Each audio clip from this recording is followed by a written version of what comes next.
কেউ আসুক না আসুক তোমরা তো আসোই প্রত্যেকবার। সেটাই সেটাই সত্যিকারেরই আমিও ভাবছিলাম যে দেখো বন্ধুরা, এই ঠাকুর সব দশমীর পুজো হলো, আর ঘর বিসর্জনের আগে আমাদের ঠাকুর আবার ঠাকুর ঘরে তুলে দেওয়া হয়। জায়গাটা কিরকম খালি খালি লাগছিল, আবার ভরে গেছে। আমার সুন্দর সোনামাকে কেমন লাগছে তোমরা কমেন্টে জানিও সবাই।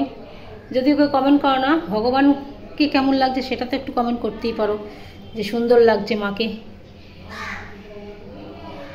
চলো, welcome my to channel delight with বন্ধুরা। তোমরা অনেক অনেক শুভেচ্ছা ভালোবাসা জানিয়ে আজকেও ব্লগ স্টার্ট করলাম।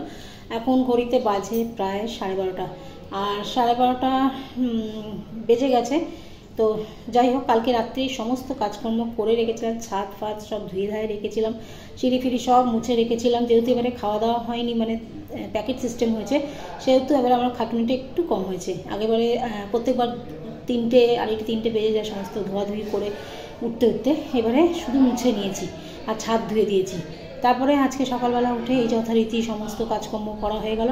আজকে আমার মায়ের মৃত্যুবার্ষিকী, এবার মাকে একটুখানি গিয়ে জল মিষ্টি দেবো, মালা পরাবো, দুধ দেবো। তো সেগুলোর জন্য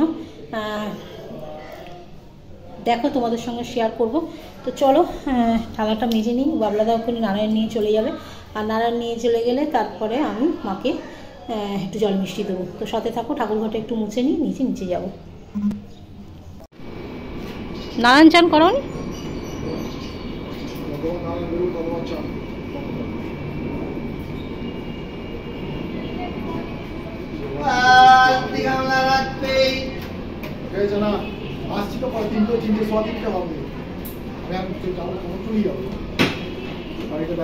হেলমেট ব্যবহার করো না, তোমার হেলমেট নেই?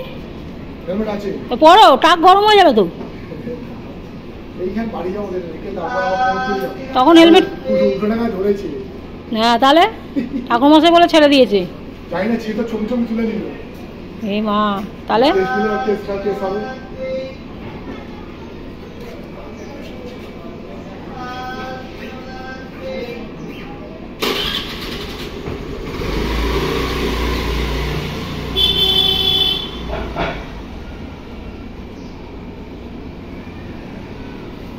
খুব ভালো লেগেছে। যে একটা কালো সরভাজার মতো ছিল, আর একটা ওই মালাই চমচম। নেবে না না খেয়ে নাও না, খেয়েছি আর না, রেখে দাও ব্যাগের মধ্যে, নিয়ে নাও, খাবে নাও না দিয়ে।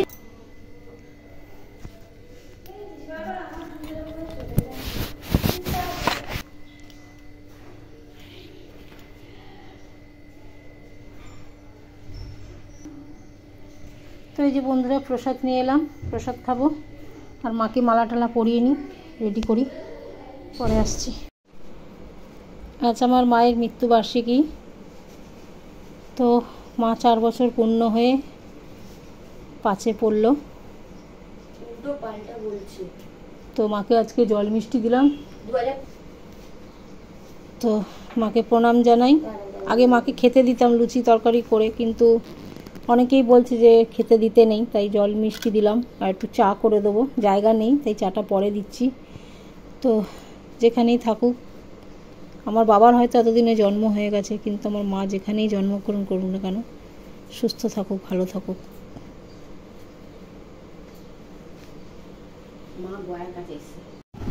বন্ধুরা, তো আমাদের দশমী পুজো শেষ, আর এই দেখো বাবা মাকে সন্ধ্যে দিয়ে দিলাম, ধূপবাতি দিলাম, চা দিয়ে দিলাম। আর কথা হচ্ছে যে এখন ভাই গঙ্গায় যাবে ঘর বিসর্জন দিতে, মানে মায়ের ঘরটা বিসর্জন দিয়ে জল নিয়ে আসবে। আর এখন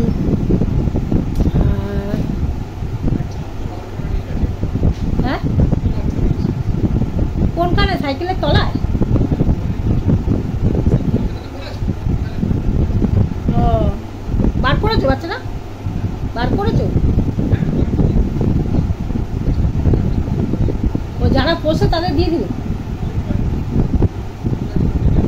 ও আচ্ছা, তো যাই হোক, সেজমাইমারা এখন চলে গেল। তো সেজমাইমারাও চলে গেছে, ছেলেমেয়েরা হয়ে গেছে 1 ঘন্টা আগে যাতায়াত থেকে বাড়ি পৌঁছে গেছে। আর তারপরে আমি উঠলাম, উঠে সন্ধ্যে টন্ধে দিলাম, উপরে সন্ধ্যে দিলাম, নিচে সন্ধ্যে দিলাম। ঠাকুরের এখানে পুজো হয়েছে 4 দিন, এখন 3 দিন পর পর সন্ধ্যে দিতে হবে ওখানে। তো ওখানে সন্ধ্যে দিলাম, ধূপবাতি দেখালাম, দেখিয়ে তারপরে আমি এখানে এসে বসলাম। তো চলো রাত্রিরে কালকে খিচুড়ি পকোড়া আছে, ওগুলো কালকে ফেলবো। আর ভাই ফ্ল্যাট থেকে একটা ফ্রিজ দেবে বলেছে, ও নতুন ফ্রিজ কিনেছে, ও এখন কিছু রাখছে না বলে, সেই জন্য আমাকে বলেছে ফ্রিজটা তুই নিয়ে নে। তো যাই হোক, আমি ফ্রিজটা নিয়ে আসবে ওরা, তো সেটা আবার কালকে ধোয়া মোছা করতে হবে। তো চলো বিছনার চাদর টাদর পাততে হবে, বিছনার কী অবস্থা দেখো।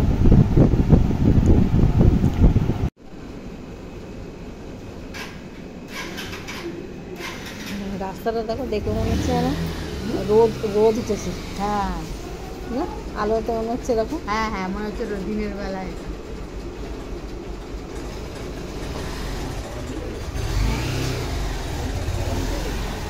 ওই ভাতটা নিয়ে এই দেখো বন্ধুরা, রাতে এই ডাঁটা আলুর তরকারিটাই খাবো।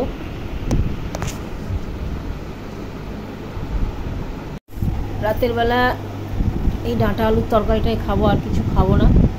তো চলো, আর ভিডিওটা বড় করছি না। তারপরে এই বিছনাপত্র সব তুলবো, যদি পারি তোমাদের সঙ্গে শেয়ার করবো, হয়তো আর একবার মুছবো,